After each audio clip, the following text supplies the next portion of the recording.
Primeramente, la bienvenida a todos. Gracias por estar aquí participando en estas sesiones. Y bueno, pues en esta ocasión vamos a hablar pues de un tema seguramente por demás de interés para muchos, ¿no? Y para todos, ¿no? Los que necesitamos conocer un poco de los cambios que vienen en la reforma fiscal para 2020, ¿no? Pues la intención de esta sesión, como lo habían anunciado en el cafecito anterior, pues es ya enfocarnos un poquito más a los aspectos más particulares de cada una de las disposiciones fiscales que se están modificando en este proyecto de reforma. Entonces, vamos a abordar esos temas, no con la profundidad, por supuesto, que ameritaría en su caso, pero sí citaremos, creo yo, que los aspectos más relevantes y la intención pues de esto es, como les comentaba, pues más que nada irnos familiarizando con los cambios o irnos familiarizando con los conceptos para que podamos irlos pues entendiendo y bueno, por supuesto, pues sabemos que estamos a la espera de la aprobación de estas reformas fiscales que aún no, pues no están, o sea, no están aprobadas, pero bueno, ya seguimos en proyecto, pero ya se están analizando, ¿no? Y aquí lo interesante será pues saber cuáles sí quedarán aprobadas y cuáles no. Sabemos que pues este proyecto de este gobierno pues es un proyecto de muchos cambios, de muchas situaciones, particularmente en temas de mayor fiscalización, mayor recaudación. Pues ha sido el eslogan de este gobierno, ¿no? De no crear nuevos impuestos ni de incrementar los que ya existen, ¿no? Pero sin embargo, pues la fortaleza, vamos a decir, para el gobierno en esta reforma, pues es cerrar cada vez más los círculos o los caminos más bien para el tema de elevación fiscal, ¿no? Que ha sido el tema medular de todos estos cambios, evitar las evasiones fiscales, ¿no? Que según el gobierno pues se dan en este país y bueno, pues eso es lo que está combatiendo y es lo que vamos a, poco a poco en la charla, es lo que nos vamos a dar cuenta, ¿no? Y es incorporar a nuevos contribuyentes y tratar de blindar todos los pues herramientas de fiscalización que tiene el SAT a fin de detectar pues todos estos tipos de esquemas fiscales y que provocan evasión fiscal del fisco, ¿no? Entonces, vamos a dar inicio, vamos a comentar, pues evidentemente, como ya todos saben, este proyecto o el paquete económico para 2020, que entre otras cosas, pues contempla el presupuesto de egresos y algunos criterios de política fiscal, y por supuesto, pues en este caso que lo que estamos hablando es particularmente la reforma fiscal, ¿no? Ya vamos para el mes en que se entregó este proyecto de reforma y bueno, pues como les comentaba, pues estamos a la espera de que se apruebe en su momento, ¿no? Seguramente pues habrá mucho de esto que vamos a comentar, o una gran mayoría de estas disposiciones y de estos cambios que sí quedarán aprobados, ¿no? Hay muchos temas muy polémicos, sobre todo el código, que, que pues hemos visto que pues ahorita en las redes sociales, sobre todo, ya nada es oculto, las posturas, las opiniones de toda la gente, de todos los organismos, de todos los especialistas fiscales, economistas, pues han estado dando sus posturas, a todos los días nos llegan esas posturas, esos comentarios sobre el acuerdo o el desacuerdo de estos cambios, ¿no? Temas o organismos como Coparmex, pues que ha sido, pues yo creo que uno de los organismos que ha planteado una postura contraria, más contraria a lo que el gobierno está proponiendo, ¿no? Y entre otros organismos que también pues han puesto sus posturas, pero bueno, pues esta fuerza que está pues queriendo hacer ver al gobierno que no están del todo de acuerdo, pues bueno, vamos a ver si hace impacto ahora sí que en el Congreso, ¿no? Para que sean ellos los que retomen estas posturas y en su caso, en algunos casos de disposiciones, pues posiblemente y eventualmente haya un cambio en la iniciativa que se ha presentado, ¿no? Pero bueno, pues hay que esperar y hay que ver qué se va a aprobar y bueno, estar preparados para lo que venga, ¿no? Primeramente, vamos a comentar algunos aspectos de la ley del impuesto sobre la renta, de los cambios que se están proponiendo. Y en este caso, vamos a iniciar pues con los primeros artículos de la ley, ¿no? Por ahí se está proponiendo algunas modificaciones a los artículos 2 y 3 de la ley del impuesto sobre la renta. Y todo esto va muy encaminado al tema de residentes en el extranjero. Como saben, pues primeramente nosotros sabemos que para efectos de la ley del impuesto sobre la renta, pues existen, vamos a decir, tres figuras o dos figuras que son sujetos de la ley del impuesto sobre la renta. Por un lado, los residentes en México, pero también los residentes en el extranjero son causantes del impuesto sobre la renta en México por los establecimientos permanentes que tengan en México y por los ingresos que les son atribuibles a esos establecimientos permanentes. Y en este caso, pues la ley define lo que es un establecimiento permanente, pero también hace excepciones de lo que se considera un establecimiento permanente. Entonces, este cambio a los artículos 2 y 3 lo que pretende es que además, y no obstante que para efectos de la ley del impuesto a la renta no se le considere que un residente en el extranjero cuenta con un establecimiento permanente, pero que actúe por una persona distinta a lo que es un agente independiente, persona con la cual pues lleve y realice actividades o realice actividades que se sustentan en contratos o que estos actúan en nombre del residente del extranjero habitualmente en un rol de representante, vamos a decir, en esa celebración de contratos que tengan que ver con, pues en la generación de derechos de uso de bienes, el uso goce temporal de bienes, todo esto, no obstante que para la ley no se le conteste la calidad o el carácter de establecimiento permanente, pues sí los está metiendo a lo que sería un causante del impuesto sobre la renta, por todos los ingresos que obtuviera derivado de esos contratos, ¿no? Y bueno, pues estos cambios vienen muy relacionados con todo el tema del plan BEPS, que es un proyecto, como algunos posiblemente lo sepan, es un proyecto de la OCDE, y bueno, pues son acciones, un plan que conlleva ciertas acciones que se están proponiendo para todos los países miembros y básicamente todos estos cambios derivan de ese proyecto del Plan BEPS, ¿sí? Y precisamente es lo que se está buscando, que no se erosionen las bases fiscales entre los países para efectos de que vengan y hagan actividades a México y estos pues no paguen el impuesto, ¿no?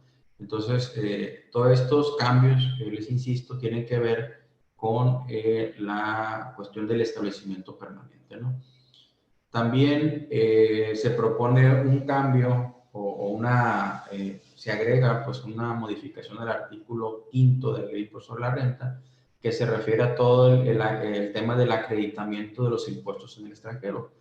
Como sabemos, pues nosotros como residentes en México, que somos causantes del impuesto sobre la renta por todos los ingresos que obtenemos independientemente de la fuente de riqueza de la que obtengamos los ingresos. Sin embargo, y por tanto, pudiéramos causar el impuesto en el extranjero y la ley nos permite, dentro del artículo 5 de la ley, precisamente, pues a poder acreditar ese impuesto sobre la renta aquí en México, siempre y cuando, evidentemente, acumulemos esos ingresos obtenidos en el extranjero incluyendo el impuesto sobre la renta que hubiéramos pagado en el extranjero, ¿no? Entonces, aquí lo que sí se está limitando, lo que está proponiendo es que se limite el acreditamiento de este impuesto cuando en las jurisdicciones donde se obtuvieron los ingresos o donde se pagó el impuesto, para el pagador del ingreso sea deducible, o bien que ese impuesto se haya permitido acreditarlo además en otro país, donde en este caso el contribuyente tenga pues actividades económicas. O sea, lo que se pretende con este cambio es, si ya se hizo un acreditamiento en otro país de este impuesto y el que pagó el ingreso, al residente en México, lo puede hacer deducible en aquel país, en esos dos supuestos, lo que se está pretendiendo aquí ahorita es restringir que no se pueda acreditar en México ya este impuesto, ¿no? Entonces, pues este es un tema más para residentes que realizan operaciones en el extranjero, ¿no? También, pues bueno, se pretende adicionar un artículo 4A para regular los ingresos que se obtienen las entidades extranjeras que se consideren transparentes en el extranjero, ¿no? De acuerdo a las leyes fiscales extranjeras. También este tema tiene que ver mucho con extranjeros y sobre todo que tienen empresas o que tienen actividades o negocios en entidades donde no hay intercambios de información, o bien son jurisdicciones en este caso de refit, pues de las bajas imposiciones, para efectos de que pues también puedan causar el impuesto en México, ¿no? También es extranjero. También se propone un artículo 4B que también va muy encaminado. La finalidad es evitar una confusión precisamente entre cuando se obtienen ingresos generados a través de entidades extranjeras, que son figuras transparentes como las de responsabilidad limitada, las LLC. Vamos a poner un ejemplo, que son entidades transparentes, de las que le llamamos transparentes, donde el causante del impuesto puede ser la persona física que realiza actividades a través de estas sociedades, y únicamente lo que se pretende aclarar es que se determine cuándo se están obteniendo ingresos o a través de estas entidades, y cuándo se están obteniendo ingresos a través de entidades extranjeras que estén funcionando en regímenes fiscales preferentes, ¿no? Es nada más hacer una diferenciación para efectos de darles el correcto tratamiento al ingreso que se obtenga en uno o en otro caso, ¿no? Todos estos puntos que estamos comentando de los cambios, como les comentaba, pues tienen mucho que ver con todas las recomendaciones que se vienen en el plan BEPS, en el proyecto BEPS, y las acciones que se están recomendando, ¿no? También otra de las cambios que se están sugiriendo es limitar la deducción de los intereses. Entonces se está proponiendo que la deducción de intereses en México esté pues limitada, ¿no? Ahorita sabemos que existe en la ley de impuesto a la renta lo que se denomina la capitalización delgada, ¿no? Que es aquella o que impide que el contribuyente en México se endeude por encima de las 2/3 partes de su capital contable, ¿no? Entonces, y ahí sabemos que en esos casos de capitalización delgada, pues hay una restricción en la deducción de los intereses que son pagados al extranjero, ¿no? Porque evidentemente, pues está haciendo una deuda excesiva, lo que provoca, pues, que las empresas en sus respectivas jurisdicciones, pues, deduzcan más o haya una mayor deducibilidad de estos intereses, pues, evadiendo la utilidad fiscal que tienen estas empresas en estos países. Y por lo tanto, pues trasladan los ingresos pues a sus partes relacionadas o a sus subsidiarias en otros países, ¿no? Entonces, lo que se está proponiendo aquí, es que se genere una utilidad fiscal ajustada y que multiplicada por la tasa del 30% sea el límite de deducibilidad de esos intereses, bajo un mecanismo ahí que viene propuesto. No está del todo claro, pues hay un procedimiento, pero bueno, ya se verá más a detalle cuando ya tengamos en este caso, pues las reglas, pues a ver cómo se va a dar este tratamiento. Pero igual el tema es limitar la deducción de los intereses, ¿no?, que se pagan al extranjero.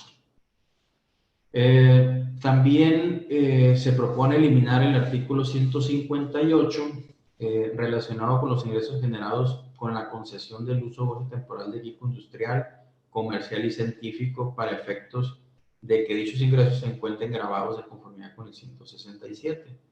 Esto, pues lo anterior para evitar cualquier posible inconsistencia en la política en materia de, en este caso de los convenios, ¿no? Para evitar la doble tributación.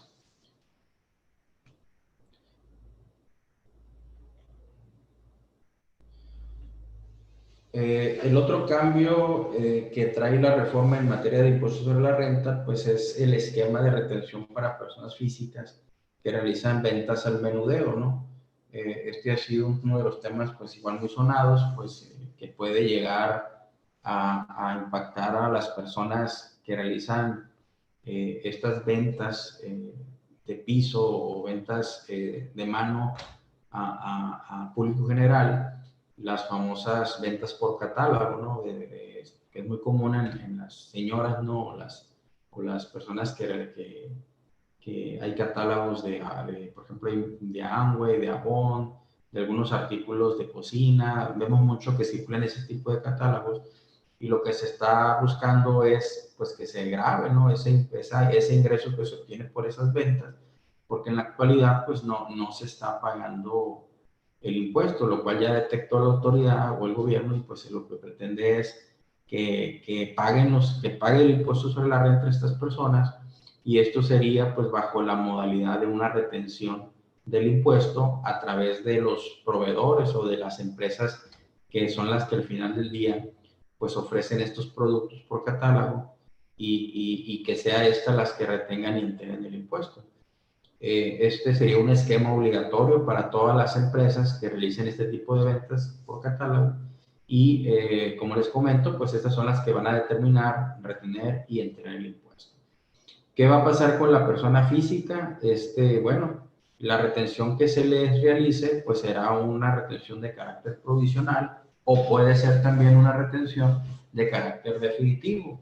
Esto en función al monto de los ingresos que se obtengan a través de esta modalidad de ventas.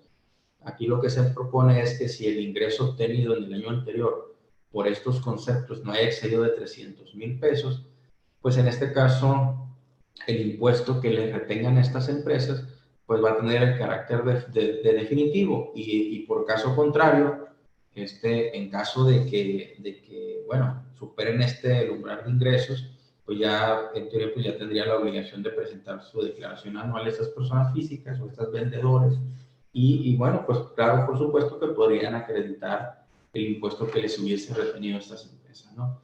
Este es uno de los, pues allí por ahí de los muy comentados, ¿no? Que se van a incorporar y bueno, pues es un mecanismo nuevo, es un esquema nuevo para que todas estas personas que realizan este tipo de ventas pues también contribuyan y paguen el impuesto. Otro cambio, en este caso se refiere a la tasa efectiva aplicable a una negativa de pensión. ¿A qué se refiere esto? Actualmente, el obtener un ingreso por la pensión, obviamente que hay unas cuestiones ahí de carácter exento para las personas físicas, pero también hay un ingreso gravado. Entonces, y estos ingresos que obtienen estas personas físicas, pues se consideran como esporádicos, ¿no? Porque evidentemente, pues es un ingreso esporádico. Entonces, la ley del impuesto a la renta ahorita contempla que para efectos de estos ingresos, estos estarán sujetos a una retención provisional del 20%. Esto lo tiene que ver mucho las AFORES, ¿no? Que en este caso, pues son las que tendrían que retener el impuesto equivalente a un 20%, que es lo que supone ahorita la ley del impuesto sobre la renta. Pero sin embargo, existe una regla miscelánea que en la actualidad pues está en reglas de la Administración Miscelánea Fiscal, que te precisa pues que además de que este puede ser un pago definitivo, también te presta un mecanismo diferente del cálculo del impuesto. El artículo 145 de la ley habla del 20%, pero a través de la regla se trae un mecanismo diferente que simplemente y básicamente consiste en que la retención se haría bajo el siguiente esquema, es decir, nosotros tomaríamos el ingreso de la pensión y ese ingreso que se obtenga grabado se divide entre los números de años en que se hicieron todas las aportaciones mediante la vida laboral del trabajador. Y esa parte proporcional a un año, pues se le aplica la tarifa, se calcula el impuesto, luego se determina una tasa en función a ese impuesto y el ingreso por el cual se calculó el impuesto, la base gravable por el cual se calculó el impuesto. Y finalmente, pues esa tasa se aplica al total de los ingresos en general global que se obtuvieron por la parte de la persona que obtuvo la pensión. O sea, todo este mecanismo lo dicta una regla miscelánea. La propuesta que se está proponiendo, que creo que es buena, es que esto ya se incorpore en la ley, ¿no? Posiblemente para que pues, ya quede más con certeza jurídica la persona y ya de eliminar la regla miscelánea y pues esta ya sea incorporada a la propia ley este mecanismo, ¿no? Evitando así pues la retención del 20%, que seguramente era muy gravosa para estas personas, ¿no? También otro cambio en la ley, que viene a ser un cambio en la ley, pero no tanto de fondo, porque aquí lo que se propone es que sabemos que pues para efectos de los pagos provisionales de impuestos sobre la renta, nosotros pues tenemos la posibilidad o tenemos el beneficio de poder disminuir la PTU pagada. Sabemos que el artículo 14 de la ley hasta el día de hoy no contempla en la determinación de los pagos provisionales la disminución de la PTU. Sabemos que para efectos del resultado anual sí lo podemos hacer, pero la ley no contempla en materia de pagos provisionales. Por eso es que en los últimos años, dentro de la ley de ingresos, pues se incorporó la posibilidad de disminuir la PTU en pagos provisionales, pero eso estaba en la ley de ingresos. En este caso, el cambio que se está proponiendo es que ya se incorpore en el artículo 14 de la ley, pues esta posibilidad de disminuir la PTU pagada en los mismos términos de cómo se hace actualmente y que lo prevé la ley de ingresos. Y obviamente, pues ya eliminarían este beneficio en la propia ley de ingresos para este año, ¿no? Entonces, básicamente es eso, trasladar el beneficio que está en ley de ingresos a ley de impuestos sobre la renta. Bien, también pues tenemos ahí en el tema del régimen AGAPES, tenemos por ahí un beneficio relacionado a lo que pudiéramos decir una ampliación del régimen. Aunque hablan mucho de los ejidos y comunidades rurales, pues bueno, también la disposición que está proponiendo esta reforma habla de todas aquellas sociedades o formas de organización de esas que se consideran sociedades de derecho agrario, ¿no? Entonces, aquí lo que se está proponiendo es que se extienda lo que se refiere a lo que se considera la actividad agrícola. Es decir, sabemos que en términos del código, pues ahorita cuando se definen las actividades empresariales y particularmente las actividades agrícolas, pues se dice que pues, es la siembra, cultivo, cosecha y la primera enajenación de los productos agrícolas. Esas son las cuatro, digamos, subactividades que comprende toda una actividad agrícola. Sin embargo, aquí se está proponiendo que adicionalmente ciertos contribuyentes del sector agape pues puedan realizar adicionalmente, pues al parecer, actividades de industrialización y de comercialización, diferente a la primera enajenación de los productos. Con esto pues se estaría ampliando evidentemente la posibilidad de sí estar en un régimen pues un régimen de agapes sin tener que salir por el hecho de que tú quizás industrialices los productos y seguir obteniendo, por supuesto, pues los beneficios de exención del ingreso y pues la reducción de la tasa del impuesto sobre la renta. Aquí, como dice, el problema con este régimen es que no se considera las actividades comerciales e industriales que derivan del desarrollo de las mismas, limitando el acceso a contribuyentes precisamente este beneficio. Entonces, lo que están pretendiendo hacer es que sí se permitan estas actividades adicionales y que eso no te impida pues tributar en este régimen, ¿no? Obteniendo los beneficios que ya que ya conocemos, ¿no? También en materia de régimen de las aplicables a las empresas con programa IMEX bajo la modalidad de albergue, dice que la ley del impuesto a la renta contempla un régimen específico para residentes en el extranjero que operan a través de una empresa con programa IMEX, que en términos de la ley de aduanera pues se le denomina de albergue, ¿no?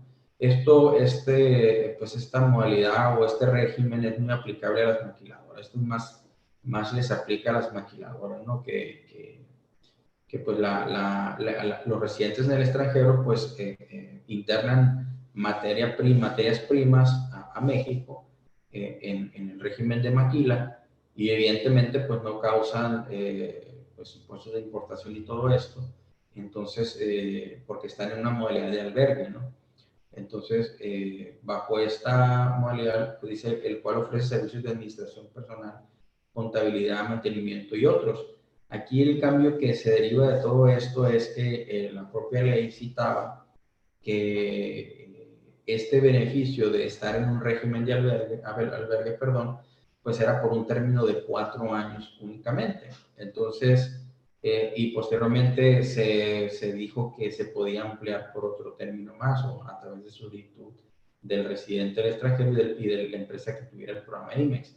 Sin embargo, pues lo que se dice es que un término de 4 años para este tipo de empresas, pues era un término poco, pues un plazo corto, ¿no? En función a que sabemos que, pues para poder venirte a instalar una maquiladora, pues implica simplemente el hecho de instalarte, de traerte equipos especializados, la planta, desde que inicia hasta que se pone en operación, pues una maquiladora, pues puede llevarle un tiempo bastante prolongado y en este caso, pues desde ese momento pues, se consideraba, se entraba a esta modalidad de albergue. Entonces, se dice pues que este tiempo ya no alcanza o no alcanzaba para cubrir el beneficio que realmente se está obteniendo por este régimen. Entonces, el cambio ahorita, lo que están proponiendo pues es que ya no existe el plazo de 4 años, que sea un término pues digámoslo así,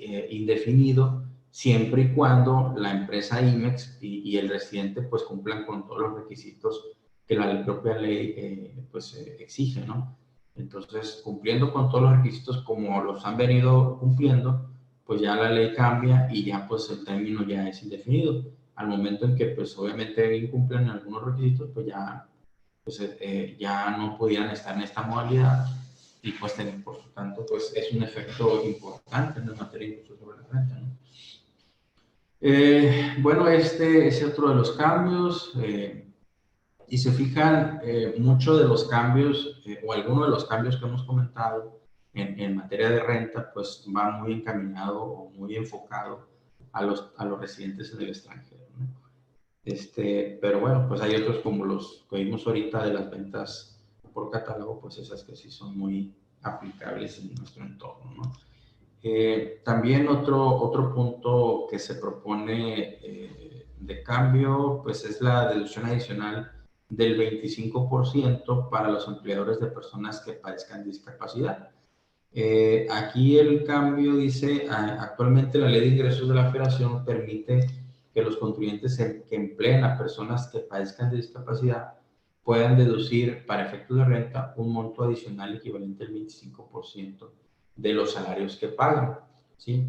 Esto está en Ley de Ingresos, ¿no? Porque este beneficio de deducción también se tiene en el capítulo de los estímulos fiscales en la ley de impuesto sobre la renta. Sin embargo, allá el beneficio habla de que el estímulo se determina en función a poder acreditar el monto del impuesto sobre la renta que se le retiene a estas personas en un 100%, ¿no? Entonces, y en la ley de ingresos, pues cambiaba ese estímulo o esa posibilidad de aplicar el estímulo aplicando que lo que se podía o lo que se puede acreditar es el monto equivalente a un 25% del salario. Entonces, lo que se pretende es hacer ese cambio en la ley de impuesto a la renta para llevar lo que contemplaba la ley de ingresos a la ley misma del impuesto sobre la renta. Y aquí pues es acorde también a cómo se determina el estímulo fiscal, por ejemplo, también cuando contratas adultos mayores y que también está en este capítulo de los estímulos fiscales. Entonces, ya con este cambio, pues tanto para adultos mayores como para personas con discapacidad, pues el tratamiento o el cálculo del estímulo fiscal pues se determinaría de la misma manera, ¿no? Entonces, pues este es otro de los cambios ahí para las personas que contratan, ya sea adultos mayores o ya sean personas con discapacidad, ¿no? Entonces, recordando que en el caso de estas personas es aplicable este estímulo cuando estas personas necesiten, pues ya sea prótesis o aparatos auditivos o cualquier, depende de la discapacidad que tengan, pues que tenga que ser en un 80%, ¿no? De su incapacidad o de su discapacidad, ¿no? Bueno, también, pues otro cambio que se viene, pues es la eliminación de las fibras privadas. Sabemos que las fibras, pues son los fideicomisos, ¿no? Los fideicomisos que tienen que ver con infraestructura y bienes raíces, ¿no? Que se creaban ahí, pues para efectos de obtener un beneficio fiscal de diferimiento del impuesto principalmente, o no pagar el impuesto, ¿no? En este caso, pues hay que aclarar que tanto, o sea, en la ley de impuesto a la renta también se prevén las fibras privadas o las fibras públicas, ¿no?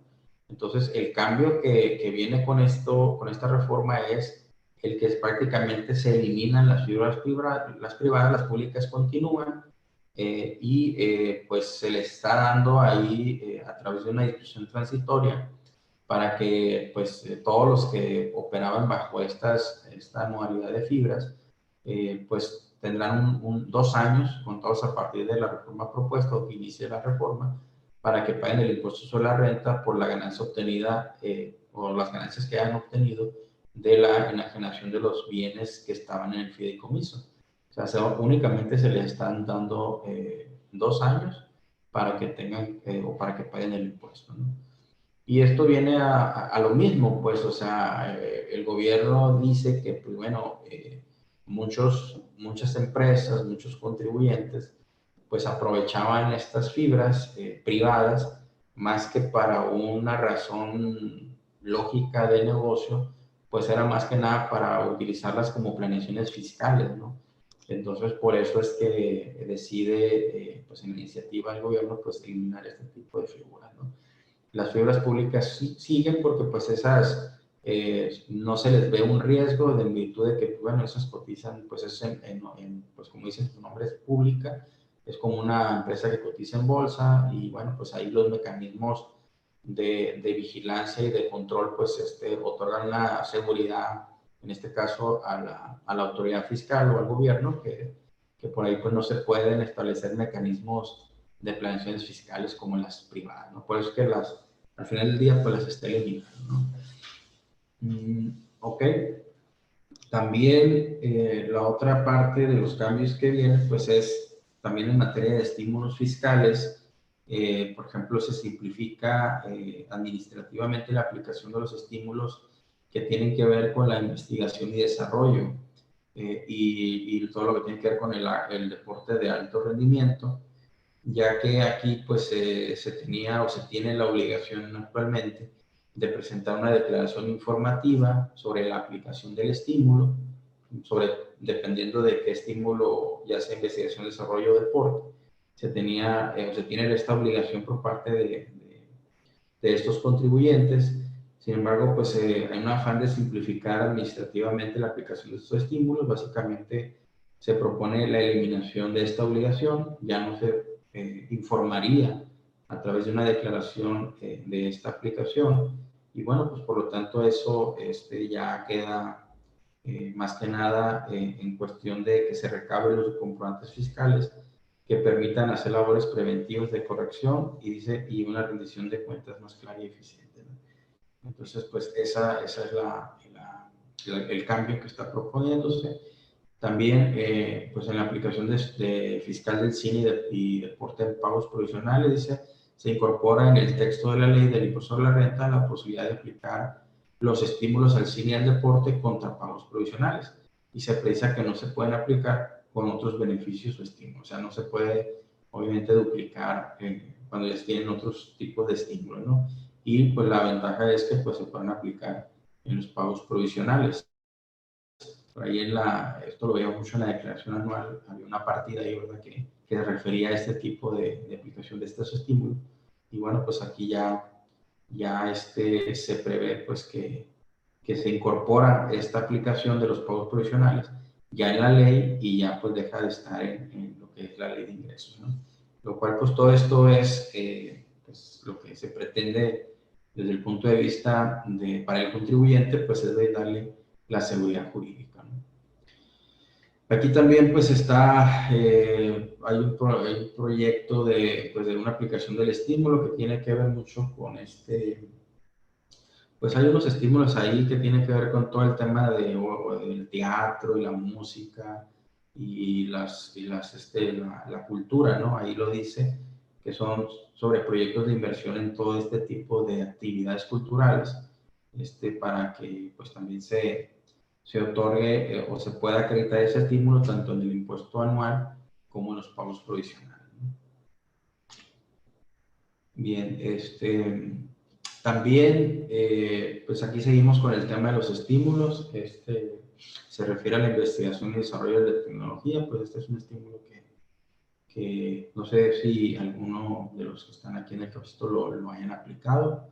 Pues ya es un estímulo que ya tiene pues algún tiempo y bueno, pues por ahí también se propone, pues aquí dice que se propone eliminar la participación del representante de la Presidencia de la República responsable de los temas de ciencia y tecnología dentro de la conformación del comité. Pues hay un comité interinstitucional y bueno, pues aquí aparentemente se saca de la integración de este comité al presidente de la República. En este caso, pues este sería el cambio, ¿no? No quiere intervenir. Bueno, pues eso serían los cambios pues más relevantes en materia de impuesto sobre la renta. Insisto, muchos de estos tienen que ver con eliminación de esquemas, grabar mucho de las actividades y de los ingresos que tienen residentes en el extranjero, en México, y bueno, pues algunos otros contribuyentes que se incorporan a esta obligación de la ley de impuestos sobre la renta. Bien, en materia de impuesto al valor agregado, bueno, pues aquí pues uno de los cambios que han sonado mucho es el gravar con el impuesto sobre la renta o establecer mecanismos para que se cause, en este caso el impuesto al valor agregado, perdón, respecto a lo que son las plataformas digitales, ¿no? Lo que sería la economía digital, ¿no? Sabemos que hoy por hoy, incluso por estadísticas que se tienen por ahí del INEGI, pues una gran cantidad de personas o de usuarios de Internet, pues actualmente están comprando productos y servicios a través del Internet, a través de diversas plataformas, tanto nacionales como internacionales. Entonces, aquí lo que se está buscando con este cambio en la ley del IVA, pues es que tratándose de todos los servicios y todas esas compras que se hacen de bienes, sobre todo intangibles, ¿no? Por supuesto, que sean proporcionados por residentes del extranjero, se graben pues para efectos del IVA. En la ley del IVA ya se contempla que se causa el IVA en la importación de todos estos bienes intangibles. La verdad es que hay un incumplimiento por parte de los contribuyentes en este aspecto, derivado de que precisamente al ser importaciones de bienes intangibles, pues le ha resultado difícil a la autoridad pues, poder fiscalizarlos, ¿no? Diferente cuando pues, hay una importación de bienes tangibles, por supuesto, pues que implica el cruce de una aduana y por supuesto la verificación aduanal y, pues, y el correspondiente pago de los impuestos, pero cuando estamos hablando de bienes intangibles, pues ha sido un tema más complicado, ¿no? Entonces, aquí la propuesta, pues, es de que el proveedor que ofrece estos productos y servicios, pues es quien lleva el traslado y cobro del IVA de sus clientes, y este sea el que pues lo recaude y lo entere, ¿no?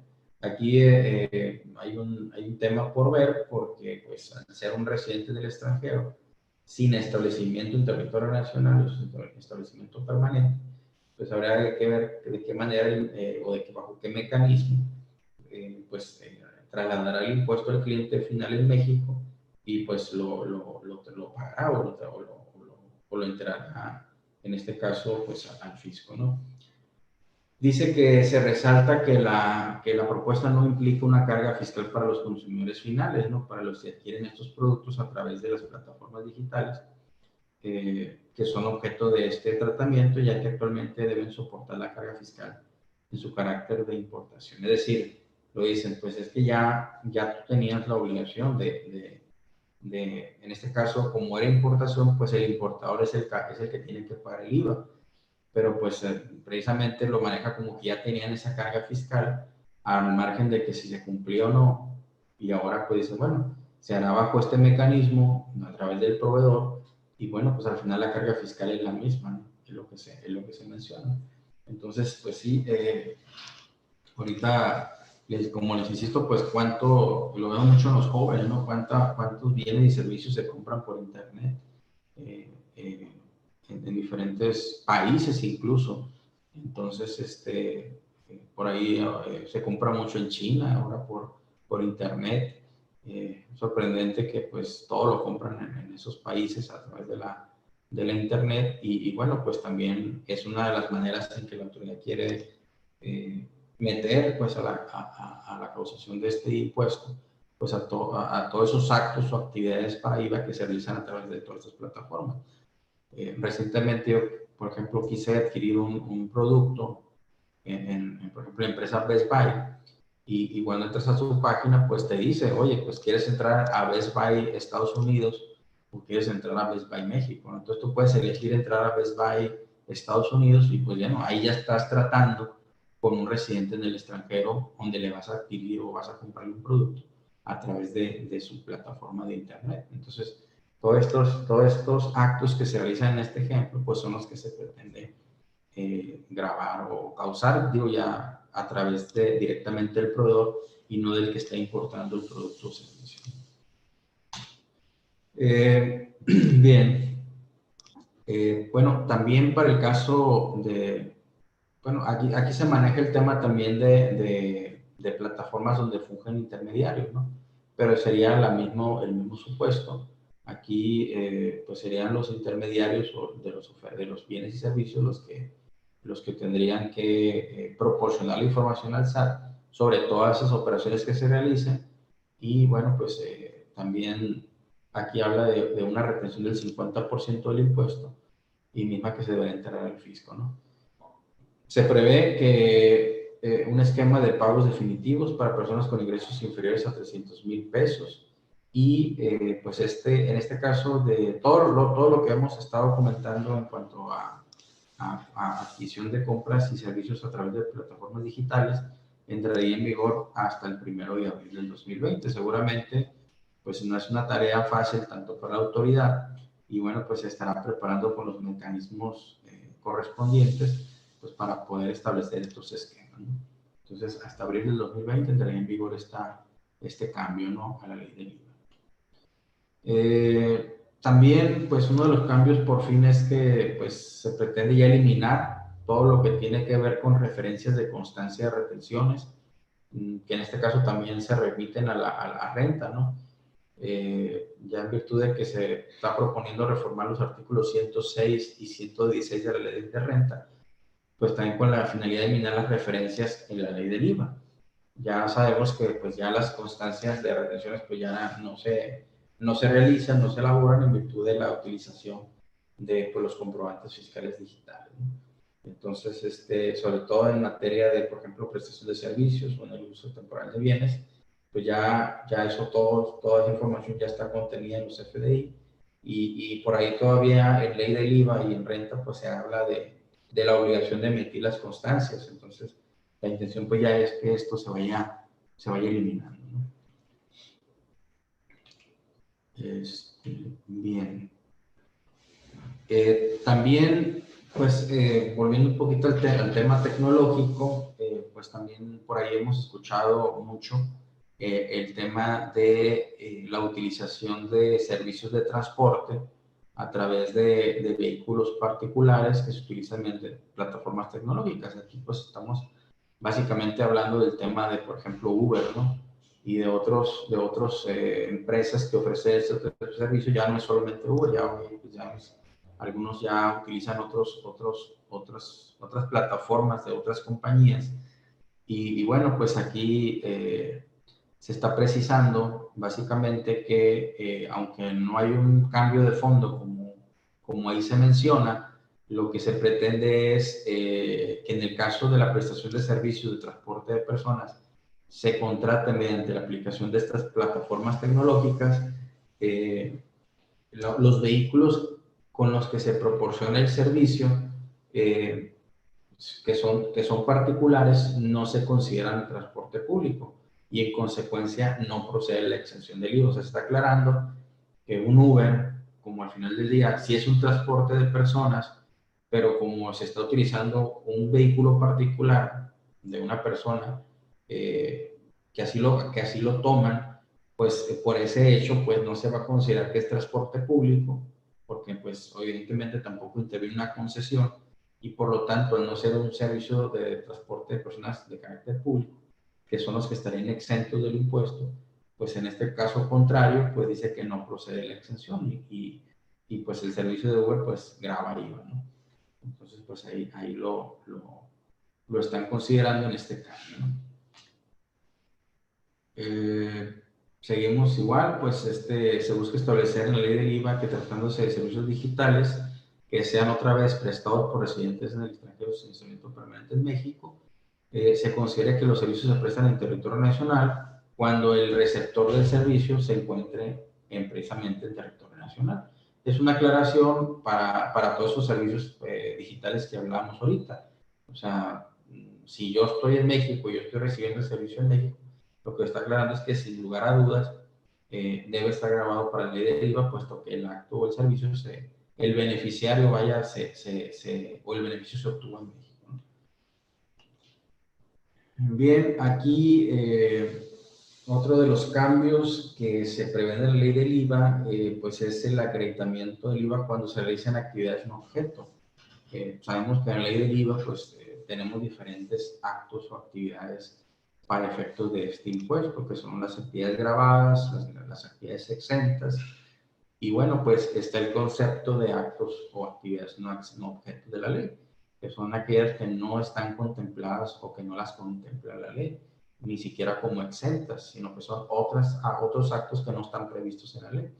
Entonces, aquí se propone reinstaurar un criterio inconstitucional de considerar a los actos no objetos para efectos de identificar el IVA no acreditable. Aquí dice que criterio que recientemente la Corte revirtió para considerar que la inclusión de un elemento ajeno al impuesto incide en la determinación del mismo. O sea, aquí lo que no queda claro es, nosotros para efectos de los actos no objeto, pues no se consideraba como un acto identificado con estas actividades y que por lo tanto el IVA no sea acreditable, sino que simplemente, bueno, pues no se consideraban estos actos no objeto al no estar previsto en la ley y no incidían en el acreditamiento del impuesto. ¿Sí? Para efectos de las proporciones del impuesto no acreditable. Entonces, pues aquí se está, pues ahí haciendo alguna aclaración al respecto, ¿no? Bien, bueno, seguimos con la ley del IVA. También, pues, evidentemente, como sabemos, pues, a la eliminación, perdón, de lo que fue la figura de la compensación universal en código, pues aquí también pues ya se precisa que se actualiza el texto del artículo 5 de la ley de IVA para eliminar la figura de la compensación. En este caso, pues ya sería, el IVA pues sería vía acreditamiento, pues lo que es contra el propio IVA, ¿no? Bueno, aquí hay un tema de instituciones sin fines de lucro para efectos de considerar las actividades que realizan estas instituciones cuando se refieran a prestación de servicios o al otorgamiento de uso o goce temporal de bienes, por las cuales no se debe pagar el IVA de forma mensual y además aceptar el traslado de IVA. O sea, básicamente aquí lo que están tratando es que todos esos servicios como prestación de servicios de uso o goce temporal se consideren exentas estas actividades de tal manera que estas instituciones sin fin de lucro pues no generen pues básicamente un saldo a favor que sea sujeto a una devolución, ¿no? ¿Okay? También vamos a seguir igual en los mismos términos que comentamos, mucho que ver con lo que vemos ahorita del Uber, pues se reforma el artículo 5º, fracción 5ª, para aclarar que la exención no aplica a los servicios de transporte privado, o sea, la exención que ya hablamos allá. Esto con la finalidad de aclarar que los servicios como los prestados a través de plataformas digitales, las que veíamos ahorita, no se considera transporte público y por lo tanto pues no gozan de la exención del IVA, ¿no? Es lo mismo que ya comentábamos hace un momento, ¿no? Y bueno, pues bueno, aquí está un poco, aquí está repetido, es lo mismo. Aquí habla son aspectos muy particulares de cuándo se causa el IVA en la importación de servicios prestados en México por residentes en el extranjero. Entonces se propone modificar el artículo 26, fracción 4, en materia de importación de servicios para determinar pues, que el monto o el impuesto se causa en el momento de causación del aprovechamiento en el país del servicio por el no residente en él y sea en el momento en que se pague efectivamente la contraprestación. Entonces, pues se haga el beneficio de servicio y se pague la contraprestación. En ese momento, pues hasta ese momento se va a considerar que se causa el IVA en este tipo de importación de servicios. Bien. Ok. Bueno, pues aquí serían algunos de los cambios, pues digamos, más relevantes en materia de IVA. Yo creo que aquí, pues resumiendo un poquito, básicamente lo más así impactante o lo más resaltable, pues es el tema de que quieren pues que se graben los servicios de transporte, de sí delimitar que esos tipos de transportes como Uber y esas plataformas, por un lado no se consideran transporte público, aclarar y dejar bien claro que son actos que están grabados para IVA, y bueno, pues también el hecho de que pues se enteren estos impuestos a través de los proveedores de estos servicios, ¿no? Y obviamente pues la economía digital, las compras a través de productos y servicios a través del Internet, ¿no? Que también aquí pues también habría que ver los mecanismos, como mencionábamos ahorita, cuáles son los mecanismos por los cuales se va a trasladar el impuesto y pues en su caso pagarlo y enterarlo, ¿no? Bueno, hasta aquí pues sería lo de la ley del IVA en algunos aspectos más relevantes, como les comentaba. Y bueno, pues vamos a ver un poco de lo que es el Código Fiscal de la Federación. Aquí pues ciertamente también hay muchos cambios. Aquí creo que los cambios más fuertes que afectan mucho en materia de comprobantes, pues aquí se están dando en el código.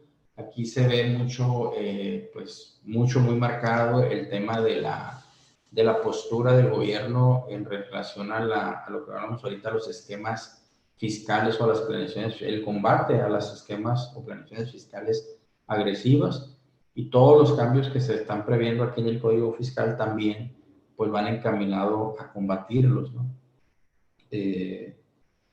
Pues ha sido el tema de EFOS y EDOS, pues ha sido un tema que ya se viene combatiendo, pero pues ya vimos que no es el caso ahorita, ya se comentó en el capítulo anterior, todo el impacto que tiene, ya no solo los cambios vienen de carácter fiscal, en lo que es en sí la fiscalización, sino todos los efectos que van a tener colaterales en cuestiones penales, en considerar la defraudación fiscal como delincuencia organizada, y que bueno, evidentemente esta defraudación fiscal pues viene del tema de las evasiones fiscales que realizan bajo estos tipos de esquemas, sobre todo en lo que son materias EDOS y EFOS, ¿no?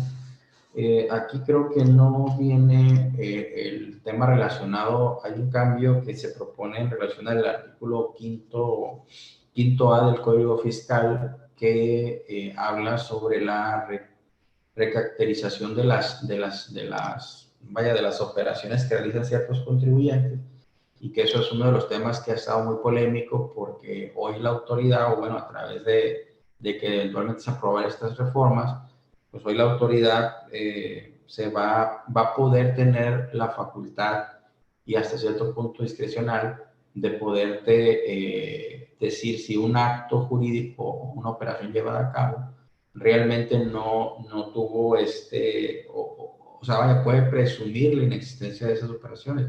Se le está llamando recaracterización de operaciones porque la autoridad va a presumir que los actos jurídicos que se llevaron a cabo posiblemente eran simulados, y es un tema muy similar al tema del 69B. Pues entonces, al ser considerado como un acto jurídico que no prevé un acto existente, pues que viene de una razón de negocio. O sea, la autoridad en facultades de comprobación, al comprobar, al revisar documentos, al revisar los hechos y las circunstancias por las cuales se llevaron esas operaciones, pues puede tener esta presunción y eventualmente rechazarte pues todos los efectos de esas operaciones que se hayan realizado.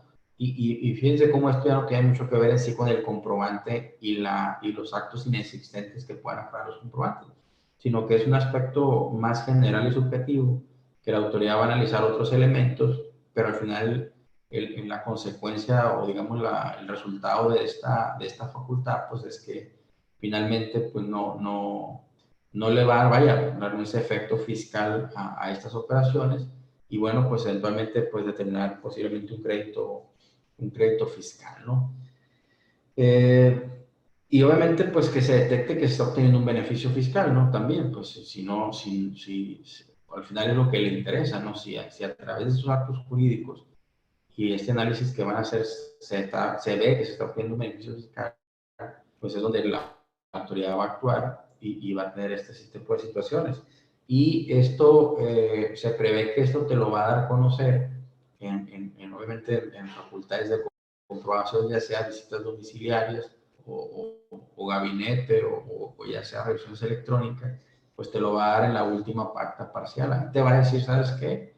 Ya llevé a cabo mi revisión, mi auditoría, y te informo que todos estos actos X, Y, Z carecen de razón de negocio, y por lo tanto, pues eventualmente pues te los va a rechazar, ¿no? Y con las consecuencias, como les comentaba, en el pago de los posibles impuestos que se vayan a generar, ¿no? Ok, pues ese sería uno de los cambios. Aquí, en materia de empresas que emiten, comercializan y usan comprobantes fiscales de operaciones existentes, dice que se prevé o se propone una medida preventiva, y se propone que el SAC tenga una atribución para impedir que haya contribuyentes con la I-firma, pues, ¿no?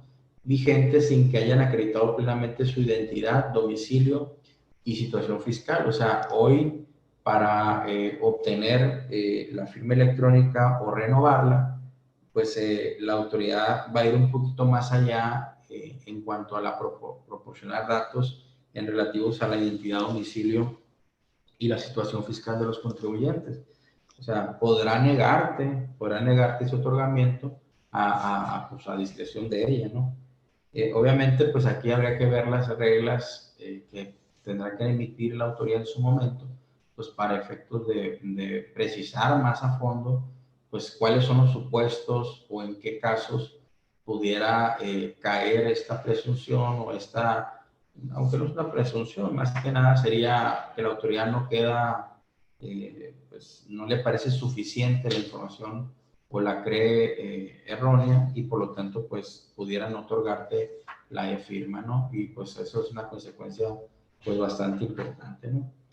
También, bueno, aquí es un poco de lo que se dice en materia pues también de lo que son los CEFOS y todo lo relativo al 69, pues también eso ya lo estamos viendo, ¿no? El hecho de que te puedan cancelar pues la firma electrónica, ¿no?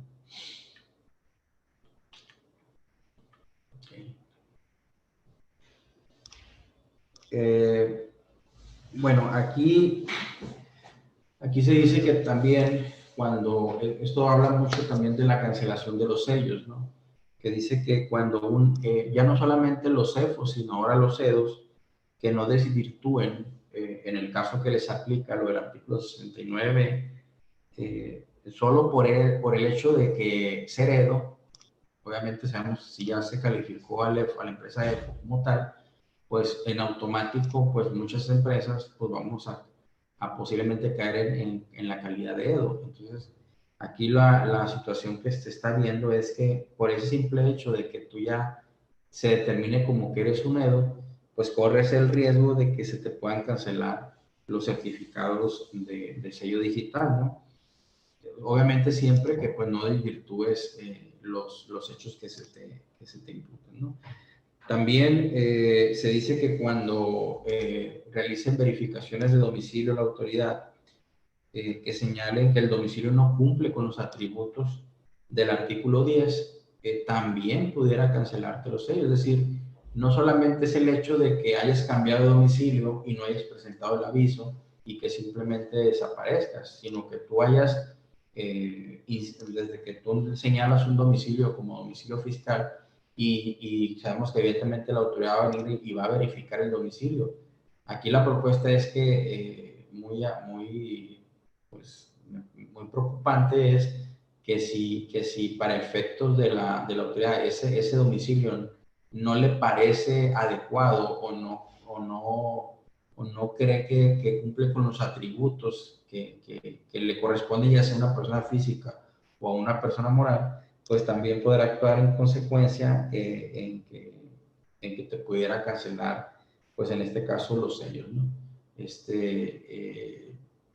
Sabemos que pues para efectos del código, pues una persona física puede tener como domicilio fiscal cierto domicilio, y cuando es una persona moral, pues se precisa ahí también cuándo y dónde puede ser su domicilio fiscal, ¿no? Entonces, a esos atributos, pues son a los que en este caso se refiere, ¿no? Esto es un poco de lo mismo. Conducentes, muy bien, declaraciones. Sí, aquí también otro de los cambios que también se propone que te pueden cancelar los sellos digitales es cuando los ingresos o las deducciones que se consignen en tus declaraciones no concuerden con lo que son los CFDI emitidos o recibidos. También va a ser otro de los causales, pues, por los cuales te pueden cancelar los sellos. Lo cual también pues ya se está dando, ya hemos, si se fijan o lo han tenido el supuesto, pues ya se empiezan a obtener cartas de invitaciones donde se le dice al contribuyente que pues del análisis de las bases de datos del SAT, pues las deducciones que estás declarando pues no concuerdan con los FDI recibidos, lo cual pues a veces, como sabemos, pues no necesariamente tiene que coincidir. Pueden haber muchas partidas que no, una es que pues no se contienen en CFDI, y otra es que pues porque pueden ser un régimen de flujo efectivo u otras razones, ¿no? Entonces, sin embargo, la autoridad está en esta propuesta de reforma, pues está poniendo como posible causal de cancelación de sus sellos, pues el hecho de que existe esta discrepancia, ¿no? Entre lo que declaras y entre lo que se emite o lo que tienen tus comprobantes fiscales, ¿no? También se podrá cancelar, en este caso, pues los sellos digitales cuando tengamos problemas con el tema del buzón tributario. Sabemos que tenemos que habilitar nuestro buzón tributario, pero también tenemos que ver los medios de contacto, por lo cual la autoridad tiene comunicación contigo. En este caso, pues si también se podrá cancelar cuando estos medios no sean correctos o sean erróneos o no sean auténticos. Se dice que también la autoridad tendrá esa facultad para poderte cancelar los sellos. Entonces, todo el tema del buzón tributario pues hay que tenerlo bien vigilado, si, pues, entonces, se aprueban esta reforma, estos cambios, porque vamos a correr el riesgo de que si de los medios de comunicación que tú señalaste no son correctos, pues bueno, pues ahí también pudieras correr el riesgo de que la autoridad te cancele dichos sellos, ¿no? También cuando se detecten en función al artículo 69b, que habla de las pérdidas fiscales y que de la autoridad detecte que se transmitieron pérdidas fiscales indebidamente, pues también va a haber una causal ahí de posible cancelación de sellos, ¿no? Y bueno, pues hay obviamente, pues en cada uno de los supuestos también va a haber un plazo para que el contribuyente pues pueda solventar y subsanar pues cualquiera de las irregularidades que se detecten, pues a efectos de que evidentemente pues no les cancelen el sello o bien pues puedan habilitárselos de nuevo, ¿no? También en buzón tributario dice se propone adicionar los párrafos terceros y cuartos del artículo 17K para establecer la obligación de los contribuyentes de habilitar primero el buzón tributario y también lo que decíamos ahorita, registrar los medios de contacto válidos.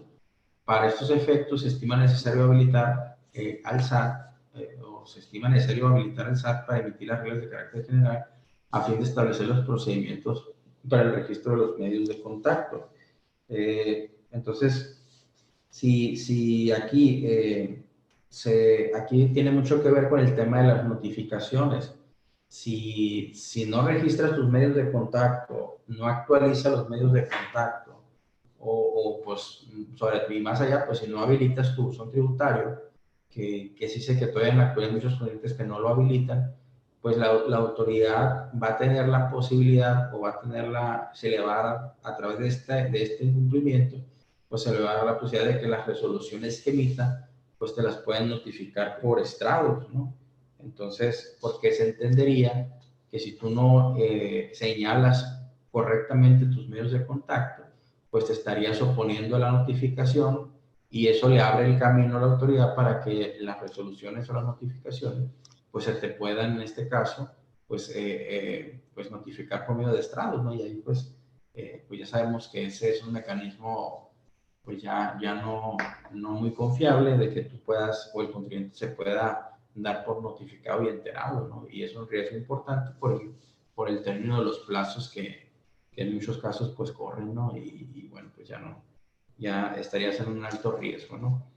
También, pues ya vimos, ¿no? En este caso se elimina la compensación universal, ya, o sea, eso es un hecho. El artículo 23 pues se reforma, se reforma para todos los efectos y ya no hay compensación universal, ¿no? Ya lo que ya traíamos desde el año pasado por ley de ingresos, ¿no? También en materia de responsabilidad solidaria, dice que se propone agregar el segundo párrafo de la fracción tercera del artículo 26 para suprimir los supuestos que liberaban la responsabilidad solidaria a los liquidadores y síndicos. Aquí, en este caso, en el caso de liquidadores y síndicos, pues se dice que pues, una vez que presentaran los avisos correspondientes de liquidación, pues con eso ellos cumplían con su encargo y hasta cierto punto pues ya no se les pudiera fincar alguna responsabilidad solidaria en su calidad de síndicos o en su calidad de liquidadores, puesto que esta responsabilidad pues recae en los representantes legales que tenía la compañía hasta antes de la liquidación. Entonces, pues en este caso se eliminan esas excepciones. Había ciertas excepciones que te libraban, vamos a decir, de esa responsabilidad solidaria y lo que se está pretendiendo eliminar pues son esas excepciones, de tal suerte que pues la responsabilidad solidaria pues se vuelve una responsabilidad subsidiaria, ¿no? Ya eres responsable para todos los efectos, ¿no? Y en el caso de, creo que por aquí viene, que esto es fines sin lucro, también hay unos cambios ahí para efectos de la responsabilidad solidaria para lo que tiene que ver con los socios o accionistas, ¿no? Y los responsables solidarios en ese mismo sentido, ¿no? En referencia al 26 fracción tercera, que se pretende eliminar, pues eso les va a detonar a los socios accionistas, pues una responsabilidad diferente, ¿no? En materia, pues aquí el 27 básicamente habla de todo lo que tiene que ver con las obligaciones al RFC en materia de inscripción, de modificaciones al RFC. Y bueno, pues por ahí se abren en este artículo diferentes apartados donde pues se va a prever mucho de lo que ya prevé este artículo, pero lo están separando y ampliando las disposiciones en materia de todo lo que tiene que ver con inscripción al RFC, ¿no? Ya sea como sujeto, como obligado, todo el catálogo de obligaciones fiscales, las facultades que tienen las autoridades fiscales en materia cuando todo lo que tenga que ver con el RFC del contribuyente, pues ahí también se van a venir algunos cambios, se amplían ahí ese tema y bueno, pues habrá que estar al pendiente de toda esta situación, ¿no? También tenemos por aquí obligaciones en las entidades financieras, sociedades aquí 32B. Esto tiene que ver mucho más con casos de entidades y sociedades financieras. Vamos a ver, aquí tenemos esto, ¿no? También se habla de un esquema de lotería fiscal, ¿no? En una reforma al artículo 33B, a fin de ampliar el alcance del instrumento de política tributaria denominada lotería fiscal, para que puedan participar en todas las personas que estén inscritas al RFC y no solo limitarlo a la expedición de comprobantes digitales. Es decir, aquí pues se prevé que en un concepto que vamos a ver más adelante, el colaborador fiscal, por el hecho de colaborar fiscalmente a través de notificar a la autoridad de ciertos aspectos, pues tendrá derecho a estar aquí dentro de esto que se denomina lotería fiscal. Y bueno, pues ahí, sí, dependiendo de cómo figure esta situación, pues tendrá algunos beneficios, ¿no? También en la firma electrónica avanzada de funcionarios, pues ahí también se prevé que en en todos los documentos que emita la autoridad fiscal, pues se tendrá que pues pegar o insertar o emitir a través de las firmas electrónicas. Actualmente, pues vamos a decir que la obligación que se tenía en materia de firma electrónica del funcionario, pues era en resoluciones administrativas. Ya ahorita, pues básicamente cualquier documento que sea emitido por la autoridad, pues tendrá que ser firmado a través de la firma electrónica del funcionario, ¿no? Entonces es uno de los cambios que también, pues por ahí se prevé, ¿no?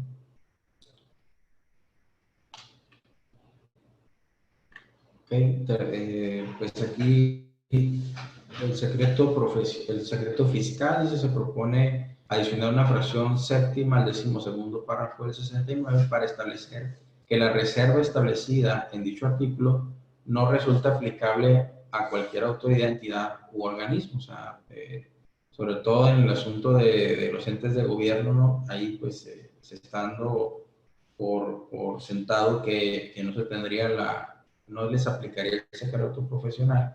Y bueno, pues ahí habría que ver cómo operaría esta parte, ¿no? También el tercero colaborador fiscal, pues es una nueva figura que se está proponiendo, que básicamente va a ser una figura que pues, serán los propios contribuyentes o cualquier persona que proporcionará a la autoridad y esta pues podrá recibir o emplear información de este tercero colaborador pues para muchos efectos, sobre todo en este caso en temas del artículo 69, o sea, en operaciones que se realicen por medio de EFOS, en operaciones simuladas, pues esta información podrá ser utilizada por el SAT y pues se reservará o se guardará en confidencialidad, pues de quién es este tercero que va a colaborar. Pues es básicamente ir a decirle a la autoridad que yo, donde laboro, donde trabajo, donde yo me desenvuelvo, pues he visto que ciertos contribuyentes realizan operaciones simuladas a través de los CEFOS y básicamente pues esta persona puede ir a la autoridad pues vaya, básicamente a delatar a estas empresas que realicen estas actividades y bueno, pues por lo tanto pues es el tercero colaborador.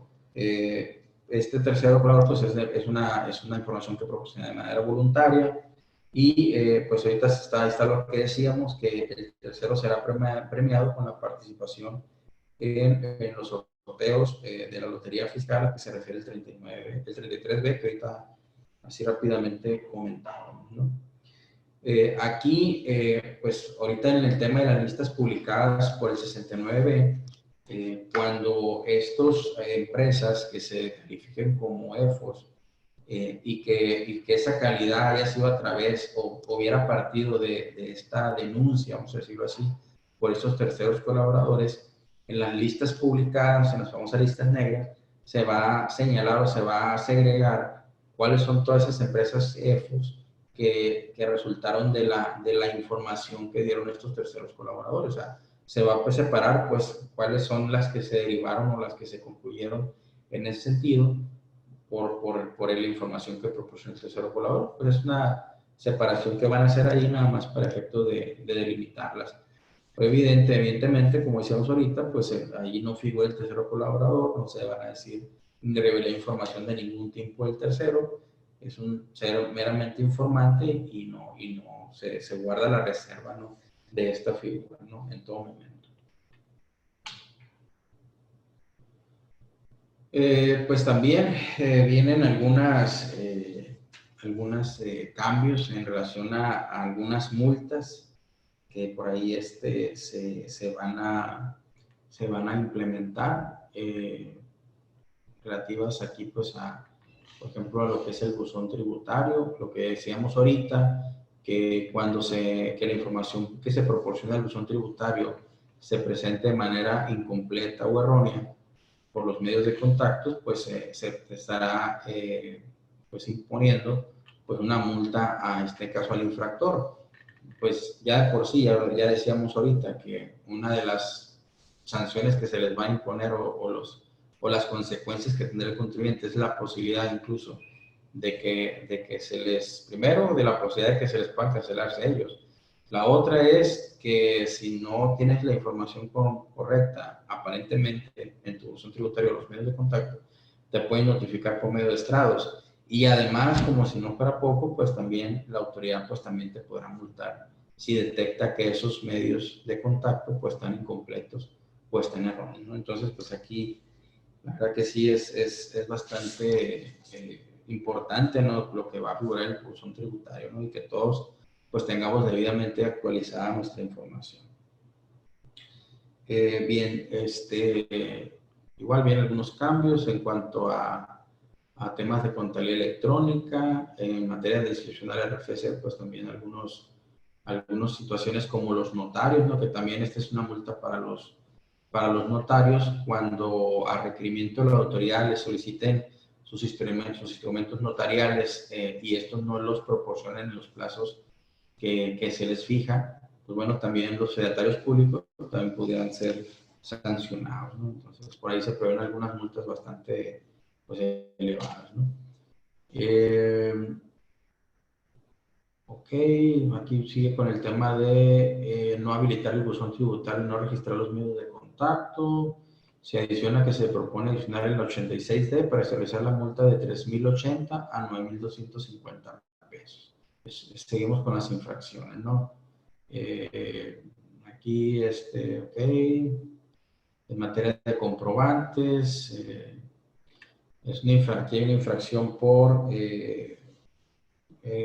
no proporcionar la información a los concesionarios sobre redes públicas de telecomunicaciones, es decir, que de acuerdo al 90 bis que se propone, se va a establecer una sanción específica a los concesionarios de una red pública de telecomunicaciones en México que no cumplan en un máximo de 5 días con la orden de suspensión de la conexión del proveedor, es decir, que si este no desconecta los servicios digitales, pues será sujeto a una sanción, ¿no?, a una infracción. Notificaciones, Bueno, ya decíamos ahorita, pues que se eliminaba definitivamente la compensación universal. Eso pues ya está más que visto. Esto pues ya no tiene vuelta de hoja. Eso pues se va a modificar. Bueno, aquí otro de los aspectos, digámoslo así, relevantes del cambio del Código Fiscal de la Federación y que seguramente pues ya habrán escuchado, ¿no? Es el tema de los famosos o de la famosa revelación de los esquemas reportables, ¿no? Que es un tema que nos trae un poquito en jaque, sobre todo a los asesores fiscales, a los abogados, pues bueno, principalmente a estas dos personas. Sin embargo, que no solamente hablamos de posibles asesores fiscales, sino que también cualquier persona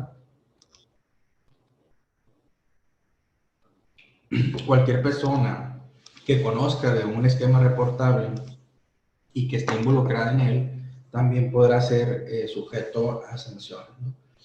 En este caso, va a haber infracciones para los asesores fiscales por no reportar estos esquemas, ¿no? Tanto de no revelarlo, de revelarlo incompleto, de revelarlo ocultando datos, incluso de revelarlo en forma extemporánea. Va a haber infracciones, en este caso, de la revelación de esquemas reportables. Y aquí lo que dice es que las autoridades fiscales pues se han identificado como áreas de riesgo durante el ejercicio de sus funciones y que al conocerlas de forma previa a su implementación pues van a tener la posibilidad de ver su viabilidad. Es decir, pues aquí el asunto es que el asesor fiscal que propone un esquema o que interviene como un intermediario en el esquema reportable tendrá que informar a la autoridad del esquema y este estará sujeto a una verificación y validación del esquema a fin de que pueda ser implementado con un contribuyente. Este esquema, pues al ser reportado, se estará sujeto, como les comento, a una validación.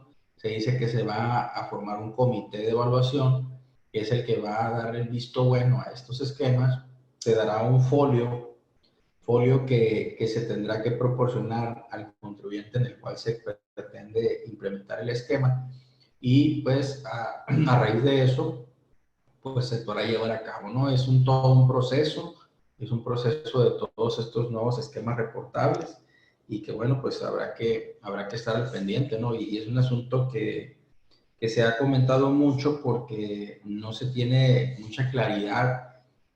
Sin embargo, sí se citan algunos casos, ¿no? Por los cuales se consideraría un esquema reportable, pues también hay otros supuestos que no se tienen muy claros, ¿no? Porque, bueno, hasta dónde la autoridad considera que estamos ante un esquema fiscal por el cual se pretende obtener un beneficio fiscal, cuando posiblemente, simple y sencillamente, pues a lo mejor utilizando algún beneficio de la ley o un cambio que se quiera realizar ante un esquema diferente que la propia ley prevé, pues ahorita pues estamos en esa situación, pues no sabemos, por ejemplo, pues una persona física que venía realizando actividades empresariales en un régimen diferente, quiere ir, posiblemente ser un RIF, por ejemplo, es un ejemplo nada más, pues no sabemos si por ese simple cambio de régimen fiscal, si derivado de eso va a obtener un beneficio fiscal, pues ya se va a considerar como un esquema reportable, ¿no? Evidentemente, pues la autoridad va por otros esquemas, sobre todo más sofisticados, ¿no? Pero bueno, no está muy claro cuándo y dónde se tendrá que reportar el esquema, ¿no? En cuanto a qué es, ¿no? Habla de que el asesor va a reportar estos esquemas y que pueden ser pueden ser generalizados o pueden ser personalizados, ¿no? En estos esquemas lo que se dice es que es generalizado cuando se pueden replicar a varios contribuyentes, que no son esquemas diseñados, vaya la palabra, a un particular, a un contribuyente en particular, que serían los esquemas reportables personalizados, ¿no? Y esa pues es una definición o un concepto de general, obviamente, ¿no? Adicionalmente a eso, pues ya se prevé, más que definir el esquema, se prevé los casos en que se pudiera considerar como esquema reportable. Y tiene que ver mucho cómo es que obtienes el beneficio fiscal en estos casos, ¿no? Esto pues va a aplicar a partir del primero, bueno, esto no, todo ahorita lo vamos a ver, si viene más adelante, no, ya no viene, creo que esto sí va a entrar a partir del 1 de enero. Y vamos viendo a ver con nuestros asesores quiénes van a ser la figura o quiénes van a fungir como asesores fiscales. Aquí la disposición dice que va a ser cualquier persona física o moral que sea responsable o esté involucrado en el diseño, comercialización, organización o implementación del esquema. Entonces, del esquema reportable, por supuesto. Entonces, pues, vemos cómo es que toda aquella persona que participe desde su diseño hasta su implementación es consciente de que él está dentro de ese esquema reportable y pues será sujeto de ese asesor fiscal no lo informa, pues el contribuyente que obtiene el beneficio del esquema reportable lo tendrá que hacer por cuenta del asesor, ¿no? Obviamente, pues el asesor se sujetará a las sanciones correspondientes que el propio Código Fiscal pues va a marcar, ¿no? Y todo este asunto abre un capítulo totalmente nuevo dentro del Código Fiscal de la Federación. Son varios artículos que la ley va a prever en relación a todo este esquema de reporte, de revelación de los esquemas reportables, ¿no? Pero como les digo, la situación o la parte que da origen, ¿no?, a que se considere como un esquema reportable está en función al beneficio que va a obtener de carácter fiscal el contribuyente, ya sea de manera directa o de manera indirecta. Incluso uno de los supuestos que se van a considerar que está ante la presencia de un esquema reportable, por ejemplo, es cuando los honorarios del asesor están en función a un beneficio obtenido derivado de ese esquema.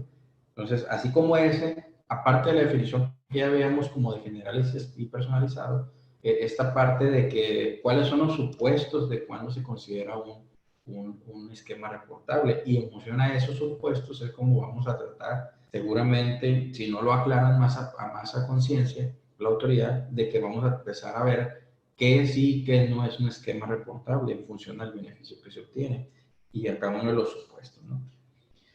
Entonces, también, por ejemplo, ahorita que hablamos de los honorarios, dice la iniciativa, que cualquier esquema que pretenda, por ejemplo, evadir alguno de los supuestos, cualquier supuesto del artículo 28 de la Ley de Impuesto a la Renta que habla de los no deducibles, es decir, que hay un esquema que le saca la vuelta a esos no deducibles, también se considera una causa de que estamos ante la presencia de un esquema reportable. Entonces, pues es todo un esquema y esto simplemente por sí mismo, pues ya es un análisis que habría que hacer en lo particular, o ya en individual o empresas o a través solamente el esquema reportable, que si bien pues pareciera que va más al tema de los asesores, que por cierto ahora nos tenemos que registrar en el SAT, pero también el contribuyente tiene una responsabilidad, el que implemente el esquema pues también tiene una responsabilidad de informar, ¿no? Entonces pues esto sí, en el día a día pues hay que ver cuándo vamos a estar ante la presencia de un esquema y ver pues que se estén haciendo los informes y los reportes correspondientes, ¿no? Una, pues para obviamente si la autoridad no te aceptó un esquema reportable y lo implementaste, pues además de las multas, pues en una revisión te van a dar, pues por default todo para atrás y bueno, pues con todas las implicaciones que eso conlleva, ¿no?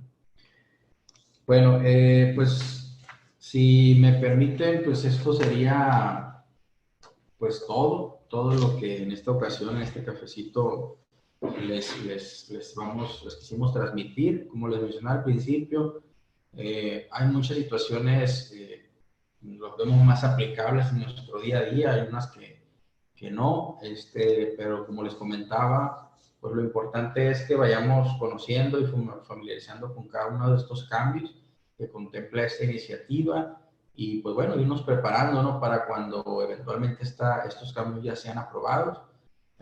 Vamos a estar al pendiente, ¿no? De todo esto, lo que ya se ha aprobado, pues para ver qué sí, que no quedó ya firme en la reforma. Y bueno, pues ya posteriormente, pues hacer algunos eventos, ya sea a través del cafecito o en otros espacios, y ahora sí, pues ya siendo más precisos en cada uno de estos cambios.